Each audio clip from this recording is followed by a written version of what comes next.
Nobody walked into Pro Bowl practice expecting this. Not fireworks, not viral clips, not a rookie quietly shaking hands and staying in line. What happened instead caught the entire NFL ecosystem off guard. While most first-year players use moments like this to blend in, one rookie did the exact opposite. He turned a low-pressure flag football practice into a statement. No press conference, no rollout, just confidence, timing, and cameras already rolling. And in that instant, the conversation shifted away from box scores, depth charts, and rookie expectations, straight to influence. Because here's the part people didn't see coming. This wasn't about proving anything on the field. It wasn't a highlight throw or a flashy scramble.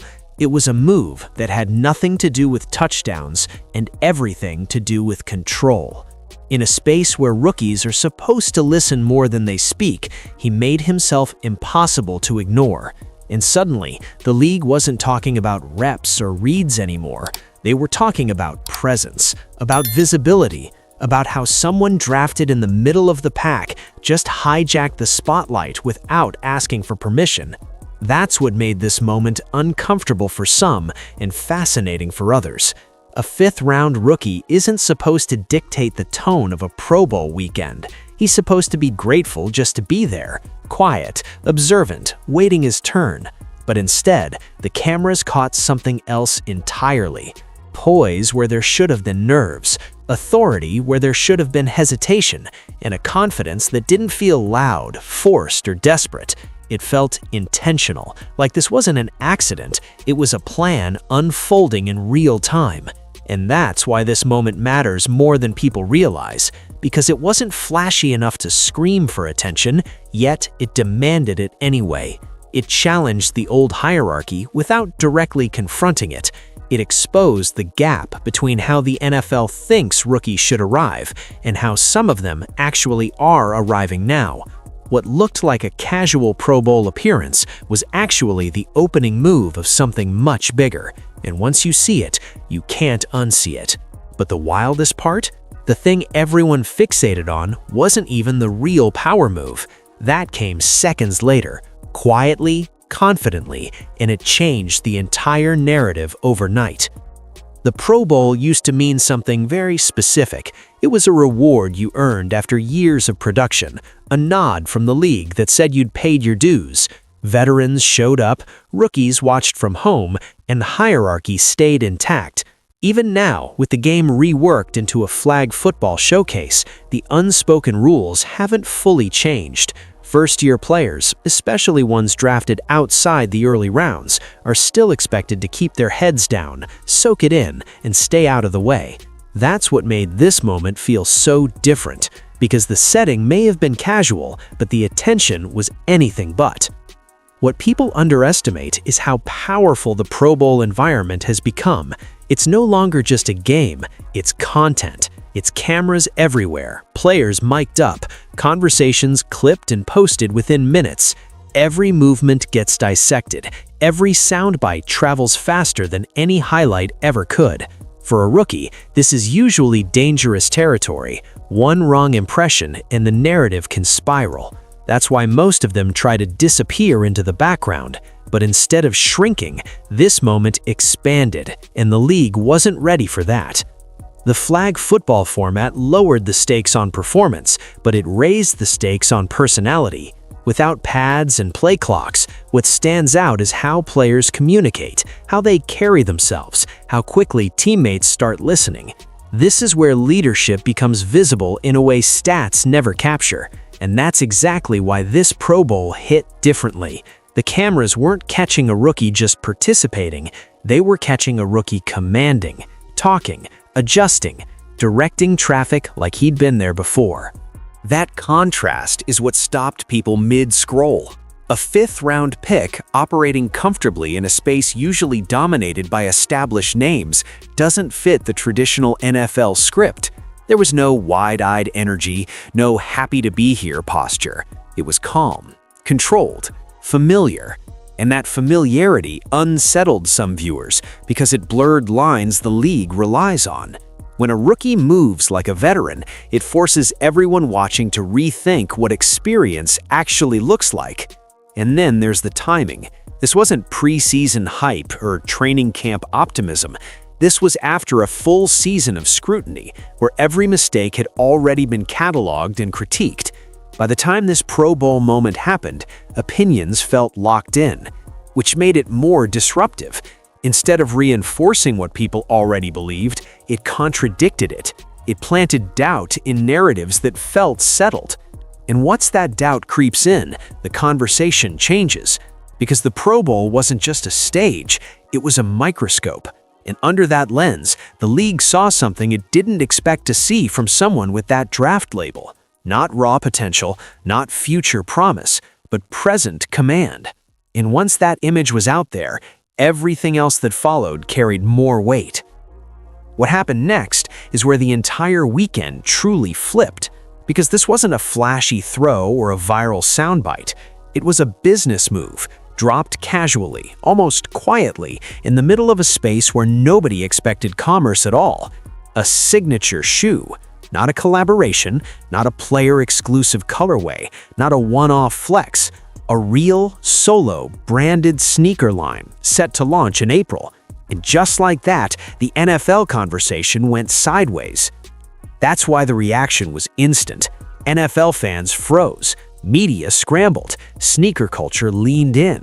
Because this kind of move simply does not happen in football. The league isn't built like basketball, where signature shoes are practically a rite of passage. In the NFL, even elite players wait years before brands take that kind of risk. Quarterbacks especially, they're supposed to let wins talk first, contracts later, image last. And here was a rookie drafted in the 5th round, skipping steps that were never meant to be skipped. The shock wasn't just the shoe itself, it was the confidence to unveil it there. Pro Bowl practice, cameras rolling, veterans everywhere. That setting matters. It told everyone watching that this wasn't reactive hype or a rushed opportunity. This was planned, calculated. It said he wasn't asking whether the league was ready, he was assuming it was. And that assumption alone made people uncomfortable. Because when you strip it down, a signature shoe is more than merchandise. It's a declaration of relevance. It's a brand betting that your story will move product. And usually that bet only happens once the resume is undeniable. Here, the resume was still being debated, which is exactly why the move felt disruptive. It challenged the idea that performance must always come before presence. It suggested something the league doesn't like admitting out loud, that influence can arrive early. The timing made it even sharper. April is the quietest part of the NFL calendar. No games, no weekly drama, fans starving for something to latch onto. By planting the launch there, the conversation doesn't fade after Pro Bowl weekend. It lingers, it stretches, it keeps his name circulating long after others disappear back into off-season obscurity. That's not luck, that's strategy. And once people realized that, the move stopped feeling flashy and started feeling dangerous in the best way. What really pushed it over the edge was how effortlessly it landed. No forced announcement, no long explanation, just confidence. And that's why the shoe became the headline instead of the stats. Because it represented something bigger than footwear. It represented control. Control over timing, over narrative, over visibility. And once that door opened, the focus shifted completely.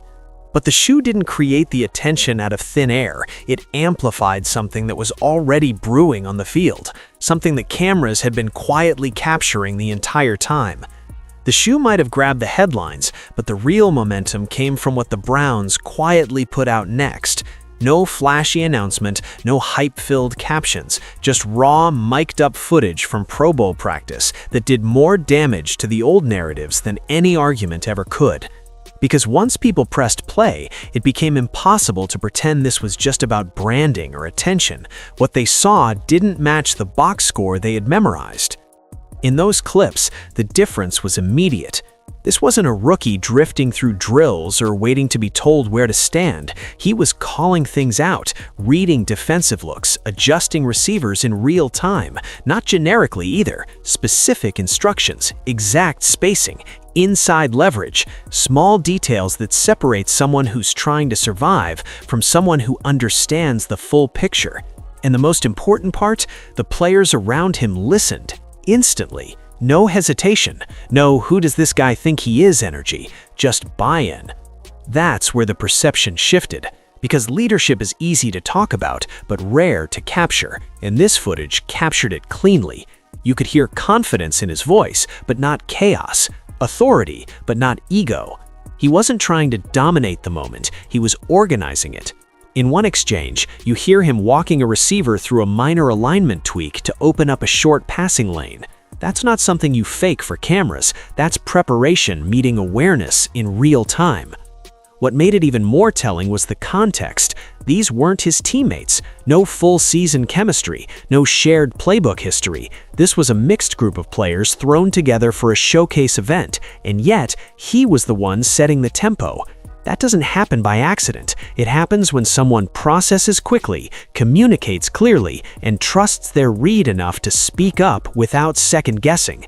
Those are veteran traits, and seeing them from a rookie forced a recalibration. The Browns releasing that footage mattered too. Teams don't just drop mic'd up clips because someone made a Pro Bowl roster. They release them when they want the league to see something specific. This wasn't accidental transparency, it was narrative building, a subtle way of saying, watch how he operates, not just what the stat sheet says. And once that message got out, it reframed everything that came before it. Suddenly, the conversation had less room for lazy takes. It became harder to dismiss him as just hype when the evidence was playing out in real time. The footage didn't argue, it didn't defend, it simply showed. And sometimes, that's the most powerful move of all. And there was a reason this level of command didn't look rushed or rehearsed, because this wasn't a moment he was figuring out on the fly. It was a moment he'd been trained for long before the cameras ever showed up. There's a reason that leadership didn't look improvised, a reason that calm felt practiced, not borrowed. And it's the part of this story that keeps getting glossed over because it doesn't fit neatly into a highlight clip. Long before the Pro Bowl cameras were rolling, there was a presence shaping how he moves through moments like this. A mentor who understands exactly what it means to be scrutinized, misread, and magnified in the NFL spotlight. And that presence is Mike Vick. This isn't some surface-level mentorship rolled out for optics. This isn't a quick photo op or a one-weekend coaching cameo. This relationship goes back years, through college stops, through media pressure, through draft evaluation cycles that never feel neutral. Vick didn't just show up to Pro Bowl practice to smile for the cameras. He coached the flag football team. He stood on the sideline. He stayed involved. And that distinction matters because it explains so much about what people were seeing without understanding. When you watch those clips again through that lens, the composure clicks into place.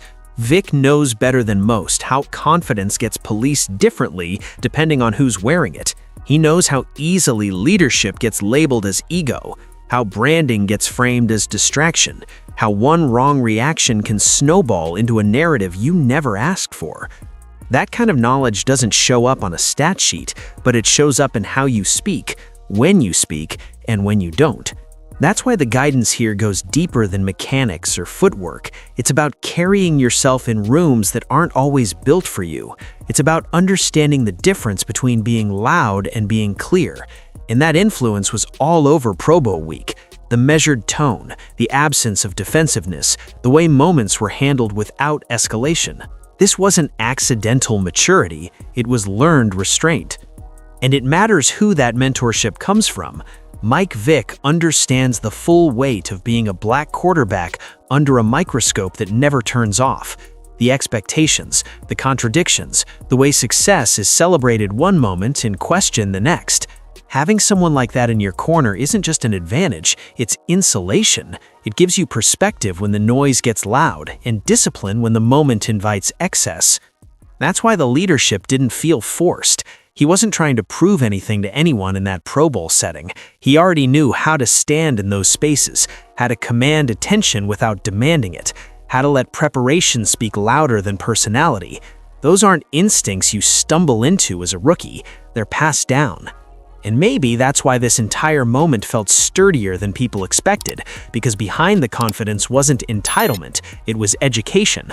Behind the calm wasn't arrogance, it was experience, borrowed from someone who's already walked through the fire and learned how to come out composed on the other side. But even with that foundation, once visibility reaches this level, pushback is inevitable, and the louder the spotlight gets, the sharper the criticism becomes. The shift was almost immediate. As soon as the Pro Bowl clip circulated and the shoe conversation caught fire, the tone changed. What started as curiosity turned into questioning, and questioning turned into backlash. That's usually how it goes when someone moves faster than the lane assigned to them. The language softened on the surface, but the intent underneath was easy to spot. Suddenly, everything zoomed back to the stat line. 7 touchdowns, 10 interceptions, barely over 1,000 yards. Numbers repeated like a refrain, as if saying them enough times could shrink the moment back down to size. On paper, the critiques sounded reasonable. Fans argued about merit, pundits debated whether the Pro Bowl nod was deserved, others leaned into the idea of hype outweighing substance. But the more those conversations unfolded, the less they were really about football. Because this league has never operated on stats alone. If it did, fan voting wouldn't exist, popularity wouldn't matter, marketability wouldn't move mountains. And yet, when all of that suddenly benefited the wrong kind of rookie, the rules felt like they needed correcting. Then came the legacy talk, the last name discourse, the suggestion that opportunity was inherited rather than earned, that proximity to greatness somehow invalidated competence. It's a familiar move, one that subtly removes agency while pretending to be analytical. Instead of asking how someone is navigating the moment so well, the conversation shifts to why they shouldn't be there in the first place. The message isn't stated outright, but it's clear enough for anyone listening closely. And in the corners where things get darker, the criticism sharpened. Words like flashy started floating around, distracted, too focused on brand. Confidence reframed as arrogance, visibility reframed as selfishness. These labels didn't appear randomly. They followed a pattern the league has seen before. When a young player refuses to play small, especially a young black quarterback who's comfortable in front of a camera, the discomfort shows up quickly. The moment that crystallized it all came quietly, through a sideline microphone. One sentence, picked up almost unintentionally, cut through weeks of coded debate. He's a confident black man. That's the problem. It landed heavy because it said the quiet part out loud. Suddenly, this wasn't just about a Pro Bowl selection or a sneaker release. It exposed the tension underneath so many of the takes. The real issue wasn't production, it was presence. That line reframed the backlash instantly. It explained why the same behaviors celebrated in others felt threatening here. Why leadership was questioned instead of praised. Why ambition was treated like a flaw. It wasn't subtle and it wasn't new. It was familiar, and once it surfaced, there was no pretending the criticism was purely about football anymore. The pressure in that moment was real. This is where narratives often spiral, where players snap back, defend themselves, or fuel the cycle without meaning to. Every microphone becomes a trap, every answer a chance to make things worse. And that's what made what happened next so telling. Because instead of escalating, he chose a different path. One that quietly flipped the entire exchange on its head. In moments like that, most people feel the urge to correct the record, to explain themselves, to push back. The instinct is natural, especially when the criticism feels unfair or personal. But this is where the difference showed up, because instead of matching the energy coming at him, he slowed everything down.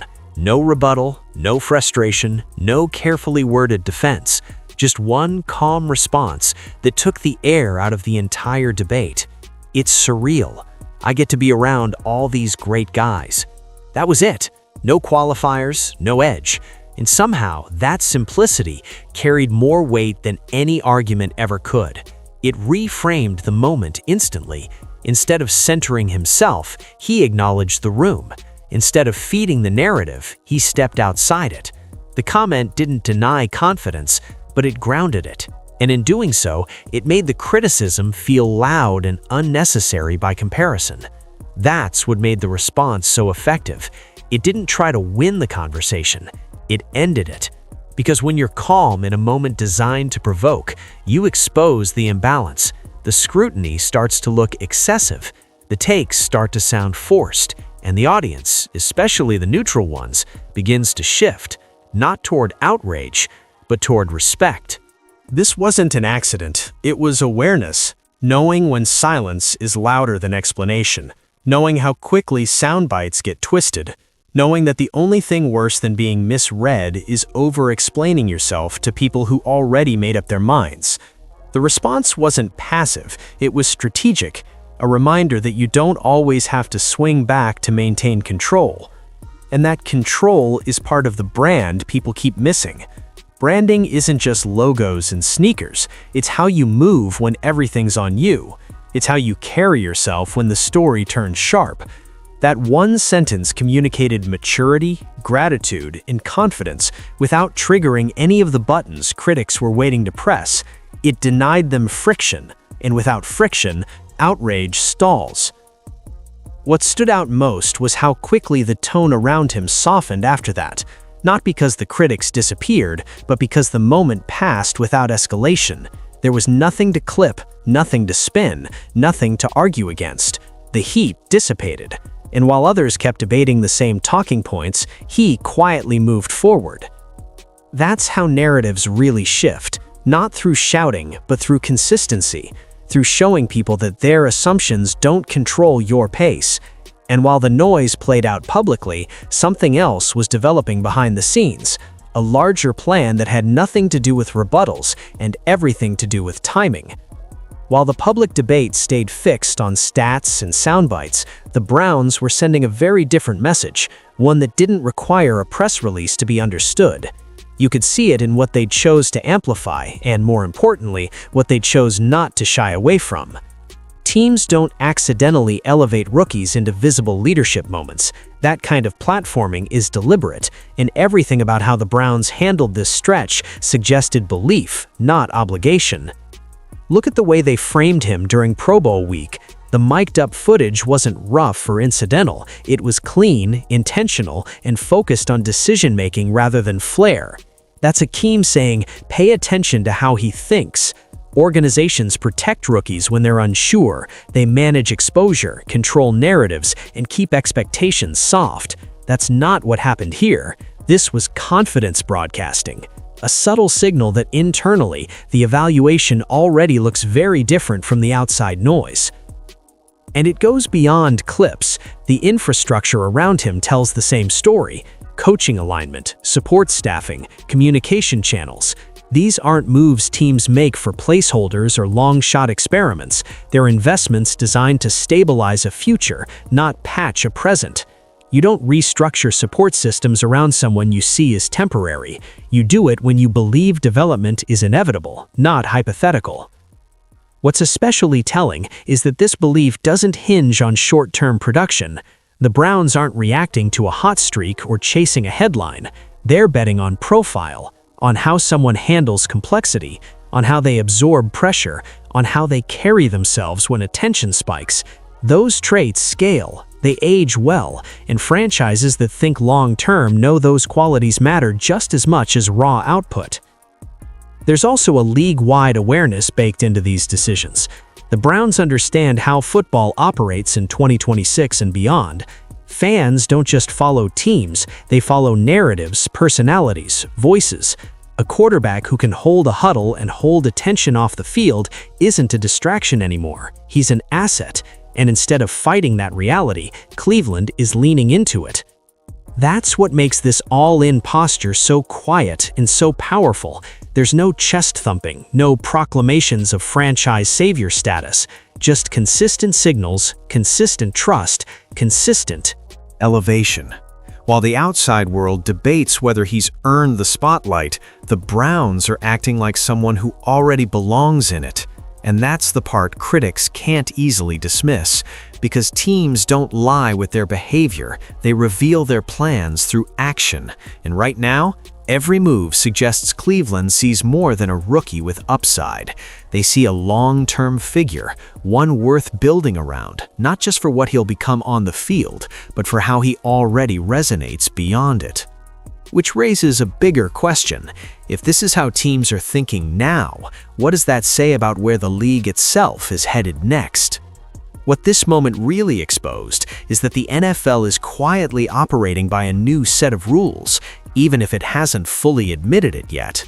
Stardom is no longer something you wade into, it's something you step into.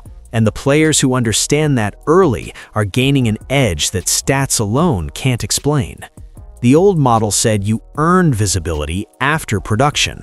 The new model flips that sequence. Visibility accelerates opportunity, and opportunity accelerates belief. For decades, quarterbacks were boxed into a narrow identity. Say the right things, stay clean, stay quiet, let the numbers speak. Branding came later, once careers were stable and legacies secure. But the league doesn't live in that world anymore. Fans don't consume football once a week, they consume it constantly, through clips, interviews, moments, and personalities. Attention has become a currency, and the players who can hold it without losing credibility are the ones reshaping what success looks like. That's where this shift becomes uncomfortable for traditionalists, because in this new model, resonance matters. Not just what you do, but how people feel when you do it. Can you lead a huddle and a conversation? Can you command respect on the field and curiosity off it? Can you exist confidently in public spaces without shrinking yourself to fit outdated expectations? Those questions didn't used to matter this early. Now they matter immediately. The league already rewards this behavior, even if it pretends otherwise. The Pro Bowl itself is proof. Fan voting, social engagement, market appeal, these aren't side effects anymore. They're part of the selection process.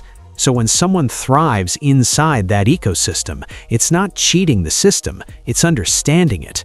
The discomfort comes from how clearly that understanding is displayed. What separates this moment from empty hype is alignment. The presence matches the preparation. The branding doesn't overpower the football, it's built on top of it. That's why this doesn't feel like a gimmick, it feels like a template. A quarterback who doesn't just perform, but communicates, doesn't just compete, but connects, doesn't just wait for permission, but reads the room and moves accordingly.